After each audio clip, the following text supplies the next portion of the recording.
네, 신약 성경을 읽다 보면 예수님에 관한 이야기가 마태, 마가, 누가 이렇게 쭉 나오죠. 그런데 이제 다 똑같은 얘기 같은데 자세히 읽어보면 좀 다 다릅니다. 단어도 다르고 그 문맥도 다르고, 그래 강조점이 다르니까 메시지도 다르고 그렇습니다. 신학교 다닐 때 그 과목 중에 공관복음서 대조라는 이제 수업이 있었어요.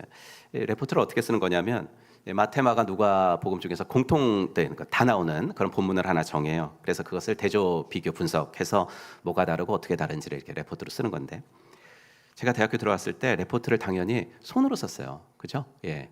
그래서 2학년 때인가 3학년 때인가 아버지가 거금을 들여가지고 이제 컴퓨터를 사주셨는데, 그냥 그 컴퓨터를 사줬는데 그냥 한글 정도 깔려 있는 거죠. 그럼 성경 프로그램 같은 건 전혀 없었고 그때는. 그래서 어떻게 했냐면 집에 보면요, 여러분은 낡아서 지금 안 보는 성경들이 있거든요. 근데 그걸 버리기도 좀 그래요. 이제 그런 것들이 막 쌓여요. 예. 그래가지고 저는 그때 이제 그 레포트 하느라고 성경을 다 찢었어요. 찢어가지고 한 권 가지고 막 찾아보고 대조 분석하려면 안 되니까 마태복음 거 하나 찍고 누가복음 거 하나 찢어 도화지에 다 붙이는 거죠. 붙여가지고 비교 분석을 하는 거예요.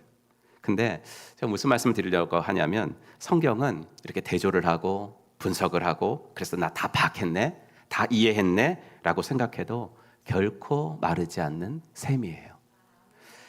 어제 읽은 말씀 오늘 또 읽는데도 또 새로워요. 왜 그래요? 내 상황이 달라져서 그래요. 내 상황이. 하나님이 우리에게 복음서를 4개나 주신 것은 너무나 큰 축복이에요. 신약에 내용이 비슷한 복음서가 요한복음까지 4개나 있듯이, 구약에도 이스라엘의 역사를 비슷하게 기록해 놓은 성경이 2개 있죠. 하나는 열왕기서, 하나는 역대기서가 있습니다. 우리가 이번 주에 읽을 이스라엘의 역사는 열왕기 상하의 기록입니다. 열왕기, 즉 왕들의 기록, 또 왕들의 역사. 여러분, 역사 기록이라는 것은 어디든지 간에 뭐가 있냐면 사관이라는 것이 있어요. 사관. 그 역사를 바라보는 관점이라는 뜻이죠. 열왕기서를 읽어보면 팩트에 대한 사실이라기보다는 이게 해석된 역사구나라는 것을 알게 됩니다. 모든 역사 기록은 다 해석된 역사입니다. 그럼 열왕기서가 견지하는 그 사관이 뭘까? 이걸 학자들은 조금 어려운 말은 아닌데 신명기적 사관이라고 부릅니다. 이게 무슨 말이냐면, 나라가 흥하고 망하고 왕조가 흥하고 망하고 하는 것은 하나님의 율법에 순종했냐 안 했느냐 거기에 달려있다. 이것을 신명기가 내내 그 이야기를 하고 있기 때문에 신명기 사관 이렇게 부르거든요. 예를 좀 들어볼게요. 북왕국에 오므리 왕이라는 왕이 있어요. 대단한 왕이에요. 이분이 경제적으로 정치적으로 업적이 너무 대단해요. 북쪽의 왕들은요, 북쪽에는 하루가 멀다 하고 쿠데타가 일어나거든요. 그래서 왕이 자기 아들까지만 왕 되면 그래도 많이 한 거예요. 그런데 이 오므리 왕은요, 자손이 4대까지 왕을 해요. 대단한 집안이죠. 실력 있어요.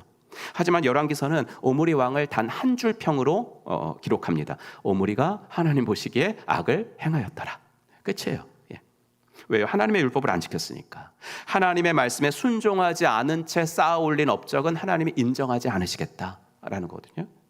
그럼 이번 주부터 여러분들이 이스라엘 역사를 읽으실 텐데, 기본적으로 알고 읽으셔야 하는 거 이건 다 아시겠지만, 이스라엘이라는 나라가 오늘 살펴볼 그 유명한 솔로몬 때문에 남과 북으로 분열이 됐다라는 거. 그래서 사울, 다윗, 솔로몬까지는 통일왕국이었지만 솔로몬의 아들 때부터는 분열왕국이 돼가지고 북이스라엘 그리고 남유다 이렇게 갈라져서 멸망 때까지 쭉 가는 거예요. 열왕기서에 보면 북이스라엘 왕이 19명, 남유다 왕이 21명, 총 40명 나오거든요. 근데 여러분, 여호와 보시기에 악을 행했다라는 평가를 받은 왕이 몇 명이나 될까요? 38명. 히스기야하고 요시야 빼고는 다 하나님 보시기에 악을 행했더라, 이 평가를 받습니다. 여러분, 물론 구원받은 우리들은 하나님 앞에서는 심판이 없습니다. 분명히 말씀하시죠. 예수님 영접하면 사망에서 생명으로 옮겼느니라. 이미 옮겼어요. 근데 심판은 없는데 평가는 있어요. 로마서 14장 22절, 이러므로 우리 각 사람이 자기 일을 하나님께 직고하리라.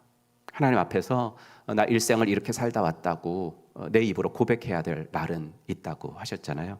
여러분, 우리 모두 그날에 당연히 착하고 충성된 종이라는 평가를 받으시기를 주의 이름으로 축원합니다. 여러분, 충성되다 이 말은 신실하다라는 말이고요. 신실하다라는 말은 곧 믿음이라는 말인데, 그 뜻은 뭐냐면 처음과 끝이 똑같다라는 뜻이에요. 처음에는 좋았는데 끝이 안 좋으면 우리는 그 사람이 처음에 좋았고 아니 중간에도 좋았다 할지라도 그 사람 보고 신실하다 이렇게 말은 안 해요. 그렇죠? 여러분, 저와 여러분 모두 끝까지 충성된 사람들이 되는데 하나님을 대하는 태도에서 먼저 신실하시기를 주의 이름으로 축원합니다. 지난주에 말씀드렸잖아요. 하나님을 내가 무겁게 여기면 하나님도 나를 무겁게 여겨주세요. 그러니까 하나님한테 태도가 신실하고, 또 하나 사람을 대하는 태도도 좀 신실했으면 좋겠어요. 누구 좋아했다가 싫어했다가 그러지 마시고 사람을 대하는 태도도 신실하시고, 또 하나는 여러분 직분을 대하는 태도도 신실하시고, 처음 그 직분을 맡겨드렸으면 끝까지 신실하게 하시고. 여러분, 오늘 살펴볼 솔로몬 왕은 하나님 앞에서 이 신실함을 못 지켰어요. 그래서 오늘은 그가 어떤 면에서 한결같지 못했는지, 그가 어디서 넘어졌는지 그거 한번 말씀드리면서 우리의 반면 교사로 삼았으면 좋겠습니다. 열왕기상 10장하고 11장은요 한 장 차이인데 너무나 확연하게 많은 차이가 나요. 10장 1절 여러분 보시면 위에 소제목이 뭐냐면 스바의 여왕이 솔로몬을 찾아오다. 스바라고 하면 이제 아프리카 나라거든요. 그 아프리카에서 여왕이 솔로몬을 찾아왔어요. 하는 말이 뭐냐면, 내가 당신에 대한 소문을 듣고 온 건데 내가 들은 소문은 와서 보니까 당신이 실제로 보니까 절반에도 못 미치는 소문이었습니다. 이러면서 입에 침이 마르도록 칭찬을 합니다. 그런데 여러분, 스바 여왕이 하는 말을 좀 눈여겨봐야 돼요. 스바 여왕은 솔로몬의 지혜를 칭찬하는데 이 사람이 솔로몬의 지혜를 칭찬하는 것을 넘어서서 하나님을 찬양해요. 이 여왕이, 이방 여왕이. 9절 볼까요? 당신의 하나님 여호와를 송축할지로다. 여호와께서 당신을 기뻐하사 이스라엘 왕위에 올리셨고 여호와께서 영원히 이스라엘을 사랑하심으로 당신을 세워 왕으로 삼으셨습니다. 뭐 이렇게 쭉 나오잖아요. 여러분, 이런 것들이 후대 사람들의 유익이에요. 역사 기록을 후대에 읽는 우리들. 그러니까 뭐냐면 우리는 10장에서 그렇게 잘 나가던 솔로몬이 11장에서 추락한다는 걸 알아요. 이미 이걸 알고 이 스바 여왕의 말을 읽으면, 야, 이게 솔로몬에 대한 칭찬이나 하나님에 대한 찬양을 넘어서서 이게 솔로몬을 향한 경고이지 않았을까? 이런 생각이 드는 거예요. 여러분, 그녀의 말에서 계속 강조되는 것이 뭐예요? 여호와께서, 이 말이에요. 솔로몬이요, 지금 당신이 가진 지혜, 당신이 이룬 찬란한 업적들, 그거 누가 주셨는지 잊지 마세요. 이 말을 누가 해요? 선지자가 하는 게 아니에요. 이방 여왕이 이 말을 한다고요. 어떻게 이방 여왕이 이런 말을 할 수가 있겠어요? 여호와를 찬양하세요. 당신 이거 잊으시면 안 됩니다. 이 말을 여왕이 한다고요. 그 무슨 뜻이겠어요? 솔로몬은 이 스바 여왕의 이 말을 하나님이 그 여왕을 통해서 자신에게 하는 경고로 받아들였어야 되죠. 경고로. 그런데 솔로몬은 이렇게 받아들이지 못하고 점점 타락을 합니다. 여러분, 솔로몬이 그 당시 세금으로 걷어들인 금이요, 어느 정도 됐냐면 14절 보시면 해마다 솔로몬에게 들어오는 금은 그 무게가 666달란트였다. 요새 그 무게로 환산하면은 20톤이에요. 20톤. 여러분, 이제 그 골드바 같은 것 좀 갖고 있어요? 보기나 했어요? 골드바. 실제로 보지도 못했어요. 근데 그게 그 1톤 트럭 있잖아요. 1톤 트럭이 20대의 금 바가 이제 다 쌓여 있는 거예요. 1톤 트럭 20대가 다 금으로. 여러분, 그 상상이 안 되는 액수죠. 상상이 안 되는. 요새 돌반지도 잘 못 해주잖아요. 여러분. 근데 솔로몬이 그 금으로 뭐 만들었어요? 솔로몬 왕은 금을 두드려 펴서 입힌 큰 방패를 200개 만들었고요. 금을 두드려 펴서 입힌 작은 방패 300개 만들었어요. 아니, 금 가지고 뭘 만들었다고요? 방패를 만들어요. 왜 전쟁하는데 칼막을, 방패를 왜 금으로 만들어요? 전쟁할 때 그 칼막을, 방패를 아무거나 만들면 되는데 왜 금으로 만들어요, 그걸? 그리고 또 300개 만든 작은 방패, 이건 동그란 방패거든요. 그거는 심지어 전쟁용도 아니에요. 이거는 의전용이에요. 동그란 작은 방패. 그러니까 보여주기 위해서 만든 거거든요. 자신의 부귀와 내 위용이 이 정도다라는. 그러니까 스바 여왕 같은 사람들이 와서 막 압도당하는 거예요. 야, 이스라엘이라는 나라는 가봤더니 정말 잘 살아. 방패도 금이야. 뭐 이렇게. 그렇죠. 근데 여러분, 솔로몬이 죽었어요. 그러니까 아들 르호보암 시대에 그 방패들 어떻게 되는지 아시죠? 르호보암 왕 제5년에 애굽 왕 시삭이 쳐들어와요. 그래서 성전의 보물, 왕궁의 보물 다 빼앗아가요. 뭐까지 빼앗아가요? 솔로몬이 만든 금방패 뺏어가잖아요. 금방패 없으니까 아들은 정말로 초라하게 아버지는 금방패 만들었는데 아들은 놋방패 만들고. 여러분, 성경이 이 말을 하는 이유가 뭐예요? 방패에게 그냥 이거 하나만으로도 남쪽 유다의 상황이 솔로몬 시대의 그 부귀영화는 다 사라지고 있었다. 이 얘기를 하고 있는 거죠. 그러니까 한마디로 솔로몬 시대의 풍요는 불안한 풍요였습니다. 이 얘기해 주는 거예요. 여러분, 하나님 없는 풍요는 다 불안한 풍요예요. 여러분 우리 VIP들 우리가 지금 오늘도 60명 이름 읽었는데 이분들이 풍요하신 분들이 있거든요. 예, 사업도 잘 나가고 아무 걱정 없고 그러니까 아무 걱정이 없으니까 이제 교회도 나오라 그러면은 잘 안 나오고 그러는 거죠. 예. 그런데 하나님 없는 풍요는 불안한 거다. 하나님 없는 풍요는 허무한 거다. 이걸 그분들이 알아야 되죠. 여러분 이게 전도서의 말씀인데 전도자가 이르되 헛되고 헛되며 헛되고 헛되니 모든 것이 헛되도다. 여기서 헛되다라는 말은 무의미하다 이런 말 아니에요. 무의미하다라는 말이 아니라 쉽게 사라진다. 전도서 강의할 때 말씀드렸죠. 이게 헤벨이라는 뜻인데 입김이라는 뜻이라고. 수증기. 그러니까 여러분 10장에서 계속 나오는 말이 뭐냐면 어느 나라에도 이런 것은 없었더라. 솔로몬이 시대에 어느 나라에도 이런 것이 없을 만큼 잘 나갔던 때인데 그것도 하나님께서 한번 치시면 입김처럼 사라지는 불안한 풍요였다라는 이야기죠. 여러분 하나님은 우리를 사랑하십니다. 그래서 우리가 망하기를 원치 않으시는 거예요. 우리가 불안한 풍요에 취해서 살기를 원치 않으시는 거죠. 우리가 불안한 풍요에 취해서 살면 우리에게 경고를 하시는 거예요. 솔로몬에게도 하나님 그러셨죠. 그래서 여러분 9장은 경고고 10장은 풍요고 11장은 추락이에요. 9장 1절이 어떻게 시작하나요? 솔로몬이 여호와의 성전과 왕궁 건축하기를 마치며 자기가 이루기를 원하던 모든 것을 마친 때에 여호와께서 전에 기브온에서 나타나심 같이 다시 솔로몬에게 두 번째 나타나십니다. 성전과 왕궁 다 건축했을 때 세상 어느 나라에도 그런 왕궁은 없습니다 라고 칭송받았을 때 이제 나도 다 가졌어. 나도 아버지가 못한 것도 내가 했어. 다 해냈어 라고 내 인생에서 지금이 가장 잘 나간다고 생각하던 그때에 하나님이 두 번째로 솔로몬에게 나타나시는 거예요. 9장의 내용을 짧게 요약하면 우리가 모르지 않는 내용이에요. 같이 한번 읽어보겠습니다. 요약한 거 시작. 내가 만일 내 명령대로 순종하면 너의 왕위를 영원히 견고하게 해줄 것이다. 하지만 내가 만일 나에게서 돌아서서 다른 신들을 섬기면 나는 너희에게 준 이 땅에서 너희를 추방할 것이고 내가 나를 위하여 지은 이 성전이라도 무너뜨릴 것이다. 아멘. 여러분 네가 나에게서 돌아서면 나도 너에게서 돌아설 거야.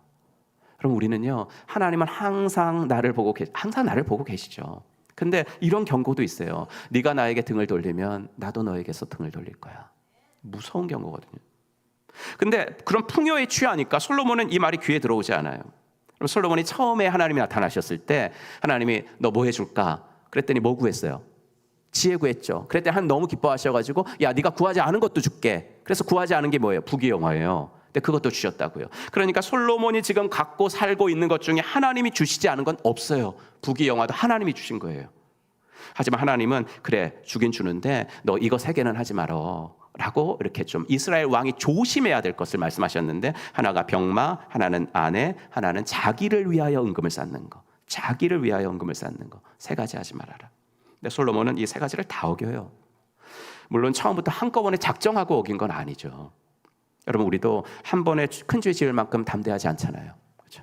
한 번에 큰 죄 지을 만큼 우리 담대하지 않아요. 조금씩 무뎌지는 거예요. 조금씩 말씀에 무뎌지고 그러다가 그 속도에 가속이 붙고 그리고 나중에는 누가 보더라도 그 죄구나 라고 할 만큼 드러나고 그렇죠?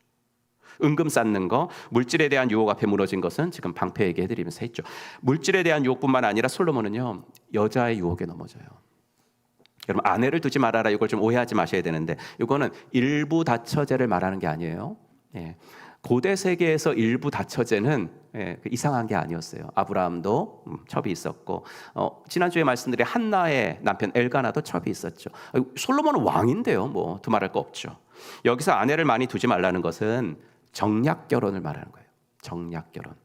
하지만 솔로몬은 어땠습니까? 11장 3절 왕은 후궁이 700명이요 첩이 300명.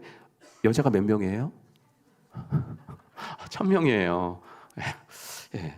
근데 그 여인들이 왕의 마음을 돌아서게 했어요. 그러니까 주변 나라들과 정략 결혼 맺어 놓으면 그 나라에서는 못 쳐들어올 거 아니에요, 그렇죠? 예. 솔로몬은 지혜 구하기 전부터 머리가 비상하긴 했어요. 왜냐하면 아주 일찍부터 이 사람이 정략 결혼을 맺어요. 3장에 벌써 나오거든요. 솔로몬은 이집트 왕 바로와 혼인 관계를 맺고 바로의 딸을 아내로 맞아들였다. 그 옛날 자기들의 조상들이 노예로 있었던 그 강대국 이집트 왕과 내가 사돈관계 맺어야지 그랬다니까요. 이렇게 시작한 솔로몬의 정략 결혼이 점점 주변국들로 확장이 돼서 결국 1000명의 여자들이 솔로몬 곁에 있게 됐어요. 문제는 여자가 많은 게 문제가 아니에요. 그게 아니라 그들이 섬기는, 그 여자들이 섬기는 신까지 받아들였다는 게 문제죠. 그 여자들이 가져온 이방 종교, 이방 신상, 이방 가치관, 그걸 다 수용했다는 거예요. 자기가 왕비로 첩으로 관계를 맺은 여자들이 부탁을 하는데 그거 어떻게 거절해요? 다 허용을 하죠. 그러면서 그 여자들이 부탁한 대로 막 산당 지어주고 그렇습니다. 여러분, 산당을 지어주는데 뭐 시골에 지은 것도 아니에요. 수도 예루살렘에 딱 지어줍니다. 11장 7절, 모압에 가증한 그모스를 위하여 예루살렘 앞 산에 산당을 지었더라. 이렇게 나오죠. 여러분, 하나님의 나라잖아요. 하나님이 통치하셔야 될 나라. 그런데 그 나라의 왕이 그 사명을 감당하기는커녕 오히려 앞장서서 우상 숭배를 조장하고 있어요. 그럼 처음에는 나라를 위한 길이라고 생각했겠죠. 당연히. 야, 우리나라 더 안전해야 돼. 정략결혼 맺으면서 우리나라 더 발전해야 돼. 잘 살아야 돼. 이런 외교적인 신뢰를 위해서 한 거겠죠. 그런데 나중에는 그런 생각은 다 사라져요. 다 사라지고 그냥 그 여인들을 사랑해. 그저 그 여인들의 아름다움에 취해요. 11장 1절 보시면 솔로몬 왕이 바로의 딸 외에 이방의 많은 여인을 사랑하였으니 곧 모압과 암몬과 에돔과 시돈과 헷 여인이라. 2절을 한번 같이 읽어보겠습니다. 2절 시작. 그들이 반드시 너희의 마음을 돌려 그들의 신들을 따르게 하리라 하셨으나 솔로몬이 그들을 사랑하였더라. 2번이나 사랑하였더라. 여러분, 우리가 갖고 있는 개역 개정이 이게 이제 개정된 지가 상당히 오래됐어요, 이것도. 근데 그것보다 더 오래된 성경이 있어요. 개역 한글이라는 성경이 있는데 거기는 뭐라고 번역했어요? 사랑하였더라를 연애하였더라. 아주 실감 있게 번역한 거예요. 연애하였더라. 그리고 사랑하다, 연애하다, 여기에 사용된 이렇게 붙어 있는 동사가 따바르라는 동사인데 무엇에 집착하다라는 동사거든요. 뭐 집착하다. 그러니까 어떤 대상에게 강하게 집착해서 그 대상에게 종속되는 상태, 요거를 뜻하는 단어예요. 그러니까 솔로몬이 여인들과 연애하는데 집착을 했다. 그래서 성적 유혹 앞에 무너졌고 거기서 헤어나오지 못하고 종속됐다라는 이야기를 해주고 있어요. 솔로몬은 세 번째로 병마를 많이 두지 말아라. 이것도 어겼죠. 여러분, 말이 이끄는 병거, 그거는 그때 이스라엘은 못 만드는 거였어요. 못 만들으니까 다 그 당시 군사 대국이었던 이집트에서 수입을 해왔거든요. 28절, 솔로몬의 말들은 애굽에서 다 들여온 거예요. 왕의 상인들이 값주고 산 것이며 애굽에서 들여온 병거는 한 대에 은 600세겔이 됐다. 비싼 값으로 수입을 하는 거예요. 그런데 이게 쓸모가 없어요, 솔직히. 왜냐하면 이스라엘 팔레스틴 지형은 다 산지 지형이에요. 그러니까 이 바퀴 달린 이 병거들이 그렇게 유용하지 않아요. 필요 없는데도 산 거예요. 왜요? 우리나라는 이 정도야 라는 것을 과시하기 위해서. 이런 기록들을 우리가 10장에서 읽으면서 와, 솔로몬 시대 대단했네. 경제적으로, 군사적으로, 외교적으로 참 이보다 더 강할 수는 없는 훌륭한 나라였네. 이런 생각이 들기보다는 우리 어때요? 좀 불안한 느낌이 들지 않아요? 분명히 신명기에 왕이 하지 말아야 할 3가지 나오는데 이것들을 다 어기고 있는 솔로몬을 보면서 그가 이룬 풍요가 왠지 좀 불안하고 자꾸 왜 이렇게 집착을 하지, 이런 것에 좀 안쓰럽고 그런 생각이 드는 거죠. 근데요, 이게 솔로몬만 그런 것은 아니죠. 우리가 이것이 성경이 읽는 방법이에요. 그때 그 사람들에게서 오늘 나에 관한 이야기로 읽는 거. 여러분, 이렇게 잘 나가는 상황에서 교만하지 않기가 쉽겠어요? 자기 지혜로 된 건데, 내 능력으로 되고 내가 애써서 된 건데 여기서 정말 마음을 다해서 내가 아니라 하나님이 하셨습니다, 이럴 수 있는 사람 몇 명이나 되겠어요? 그래서 하나님은 우리를 사랑하셔서 경고를 하시는 거예요. 경고하시는 방법은 설교로 경고하실 때가 있고요. 또 하나는 내 주위에 사건들이 일어나게 하시는 거예요. 상황들. 그것을 통해서 경고하시기도 하고, 또 하나는 야, 쟤 좀 봐봐. 그러면서 다른 사람들을 보라고 하시면서 경고하실 때가 있어요. 여러분, 이스라엘 역사 속에서 여러분들이 뭐 숫자 잘 외우신 분들은 722, 587 이 두 연도는 기억하시면 좋아요. 722년은 BC, 북이스라엘이 아시리아에게 망한 때 722. 그다음에 587은 남유다가 바벨론에게 망한 때예요. 그래서 그 이후로 하나님은 계속해서 선지자들을 남유다에 보내시는 거예요. 왜요? 너희는 이렇게 되지 말으라고. 북쪽도 결국 너희 형제들이지 않았냐. 그런데 너희 형제들이 저렇게 망했어. 그러니까 너희들은 제발 북이스라엘이 망한 거 보고 너희들은 우리 그러지 말아야 되겠다, 우리는 망하지 말아야 되겠다 생각하고 제발 나에게 돌아와. 그토록 말씀하셨지만 결국 남유다는 북쪽이 망한 지 150년도 안 됐죠. 150년도 채 안 돼서 이스라엘과 똑같은 길을 걷게 되죠. 여러분, 하나님 없는 풍요, 말씀을 떠난 풍요는 불안한 풍요일 뿐입니다. 하나님의 경고를 무시하면서 나 다 해냈어, 다 가졌다라고 생각하는 그 순간 하나씩 잃어요. 하나씩 서서히 무너져 갈 수밖에 없어요. 여러분, 그래서 제가 말씀드리고 싶은 건 내가 하나님으로부터 받은 재능, 기회, 물질, 시간 이런 거 나는 어떻게 쓸까? 나는 어떻게 쓸까? 이걸 항상 기억해야 돼요. 무엇을 받았든지 간에요, 얼만큼 받았든지 간에 그것이 하나님의 이름을 높여드리고 주위 사람들을 섬기는 일에 쓰여지도록 하셔야 돼요. 그게 아니고요, 그걸 나 자랑하는 데 쓰면 여러분들이 자랑하는 그것 때문에 무너지는 거예요. 우리들이 자랑하는 그것 때문에 나도 추락할 수 있다는 것을 잊지 말아야 되는 거예요. 여러분, 이스라엘은 하나님을 따라야 할 백성들이죠. 종속이 된다고 해도 하나님에게 종속이 돼야 될 사람들인데, 하나님을 주인으로 모실 때 행복을 느끼며 살아가야 될 사람들인데, 그런데 어느 때부터인가 솔로몬의 마음이 하나님으로부터 이방 여인들에게로, 우상들에게로 돌아섭니다. 하나님 경고하신 그대로 된 거예요. 그 여인들이 너희 마음을 우상에게로 돌릴 것이다 라는 그 경고대로. 처음에는 나라를 위한 길이야 라고 한 일이겠지만 그것이 어디로 이어집니까? 하나님을 향한 배신과 배교로 이어지죠. 여러분, 조심해야 될 부분이에요. 우리 인생에서 무엇을 수용해야 될지, 무엇을 타협하지 말아야 될지 정말 숙고해야 될 부분이거든요. 부활절 이후로 교회 다니는 우리들마저도 부끄러운 한국교회의 지금 현실이 SN상에서 그냥 키기만 하면 나오잖아요. 왜 그랬을까? 정말 부활절에 왜 그랬을까? 교회가 세상과 뭐를 타협하지 말아야 될지 생각을 안 하는 것 같아요. 당장은 교회가 커질 수 있죠. 당장은 교회가 평안해질 수 있죠. 당장은 교회가 부흥될 수 있죠. 그러면서 하는 말은 뭐냐면 교회가 부흥하는데 뭐가 문제예요? 이런다고요. 아니죠. 그게 바로 솔로몬이 걸어간 추락의 길이죠. 예. 한 가지를 타협하면요, 다른 기준들도 하나씩 무너지는 거예요. 다. 성도의 삶에서는 말씀이 기준이 되어야지 현실이 기준이 되면 안 됩니다. 여러분, 솔로몬은 물질의 유혹, 여인의 유혹 앞에 무너졌는데, 그럼 오늘 우리를 유혹하는 건 뭘까 이거죠. 처음에는 그럴싸한 명분이 있었는데 지금은 그 명분 같은 거 다 없어지고 그냥 거기에 종속되고 끌리고 그냥 그게 좋아서 하나님을 따르는 성도의 삶을 방해하는 거, 그게 나한테는 뭘까? 여러분, 모든 것이 다 중립적인 거예요. 물질도 중립적인 거고 취미도 중립적인 거예요. 하지만 그것이 하나님과의 교제를 방해하는 쪽으로 내 삶에 들어오면 그것은 이미 우상이에요. 어느 순간 나를 보니까 내가 하나님을 사랑하는 것보다 그걸 더 사랑하고 있다면, 그러니까 쉽게 예를 들면 하나님과 교제하고 하나님과 대화하는 시간은 더 이상 안 늘리려고 하는 거예요. 그러니까 작년에 30분 정도 시간 성경을 봤으면 올해도 그냥 30분이에요. 내년에도 그냥 30분이에요. 그러니까 최소한도로만 하는 거죠. 예, 의무감으로 하는 거죠. 근데 내가 요새 좀 사랑하게 된 것이 있어, 내가 요새 좀 관심 가지게 된 것이 있어, 그럼 그것에는 어떻게든 내 시간과 물질과 노력을 더 투입하려고 하거든요. 재밌으니까. 여러분, 하나님의 경고의 음성에 귀를 한번 기울여보고, 하나님, 제가 유혹 앞에 무너지지 않는 당신의 자녀가 되게 하여 주시옵소서. 여러분, 이 기도하는 우리들이 되기를 주의 이름으로 축원합니다. 유혹 앞에 넘어간 솔로몬이 또 무엇 앞에 넘어지냐면 세월 앞에 무너지죠. 세월 앞에. 4절, 솔로몬의 나이가 많을 때에 그의 여인들이 그의 마음을 돌렸다, 이렇게 나오죠.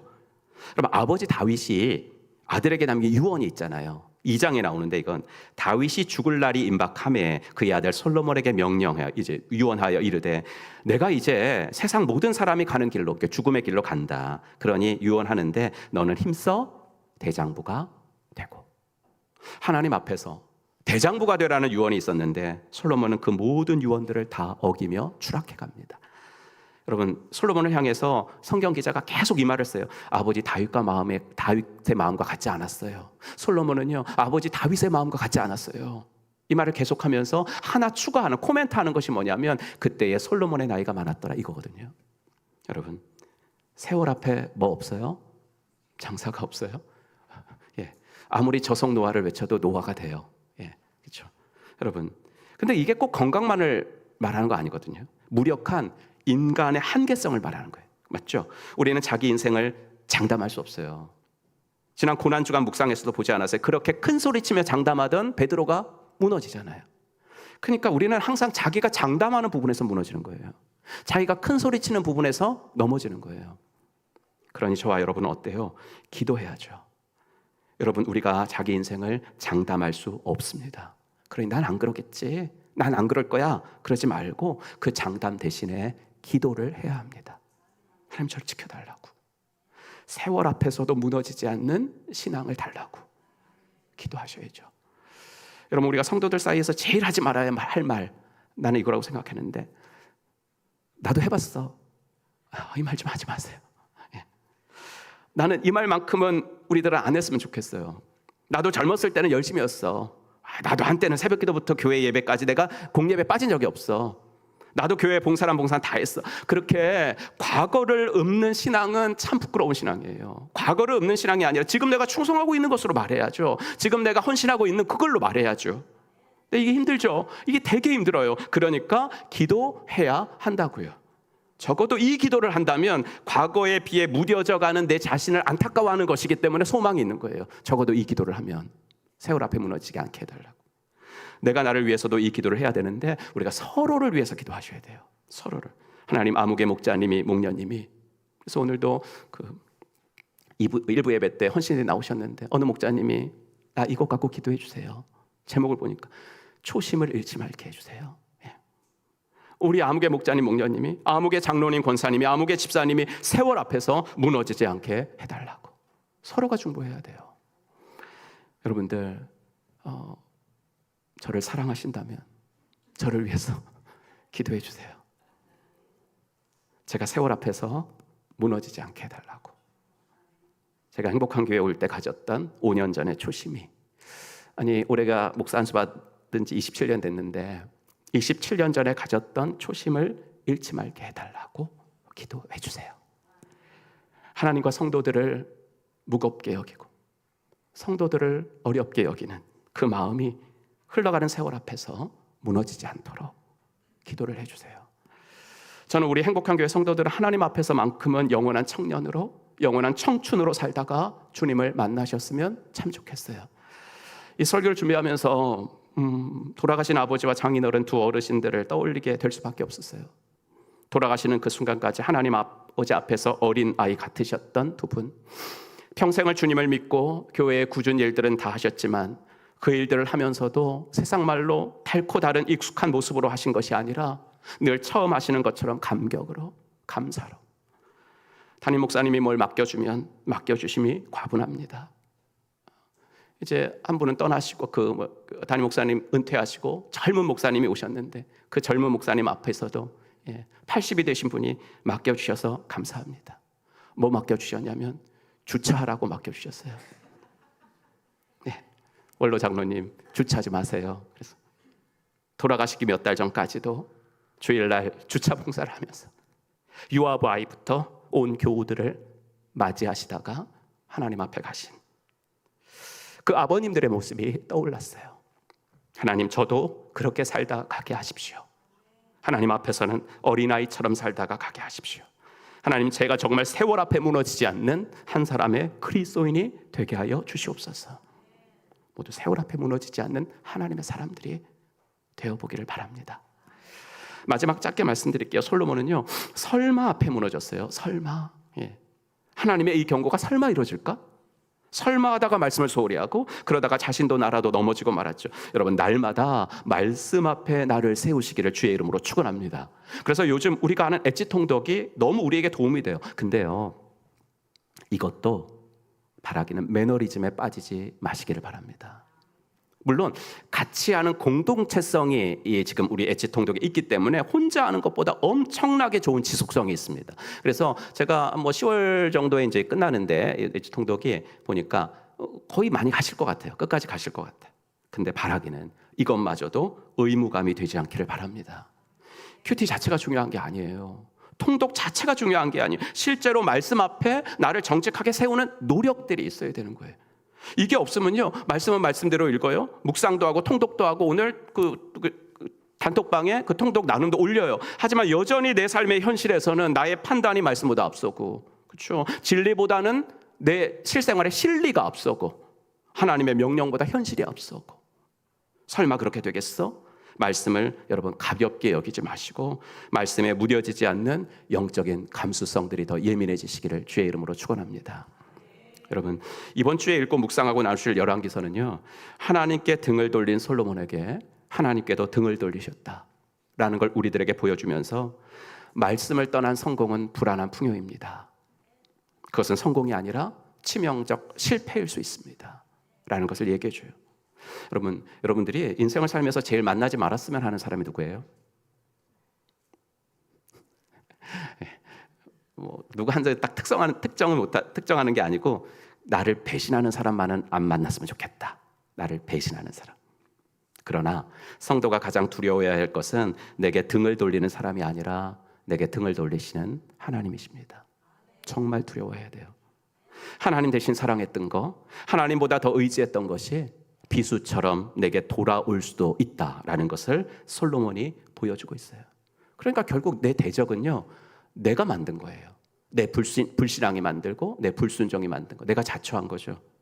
우리는 내 인생을 힘들게 하는 대적들을 하나님 없애주세요 이렇게 자꾸 기도하는 것 같아요. 하나님, 그게 뭐 사람이든지 물질이든지 어떤 장애물이든지 나를 힘들게 하는 것 좀 없애주세요. 근데 그것들이 사라지기를 구하기 전에 먼저 구할 건 뭐예요? 내 안에 하나님을 향한 대적들이 있는지, 내 안에 하나님을 향한 대적들이 있는지 그걸 봐야죠. 여러분, 내가 그것들과 먼저 싸우기 전에는요, 여러분들을 힘들게 하는 외부의 대적들은 끊임없이 일어나요. 하나님을 향한 대적들과 여러분들이 싸우기를 포기하는 한 여러분들을 힘들게 하는 외부의 대적들은 끊임없이 일어나는 거. 그 솔로몬서에 열왕기서에 나오잖아요. 주변에서 막 대적들이 일어나는. 여러분, 바라기는 유혹 앞에, 세월 앞에, 설마 앞에 넘어지지 마시고 내 안에 있는 하나님의 대적들과 용감하게 싸워보시는 이번 한 주가 되시기를 주의 이름으로 축원합니다.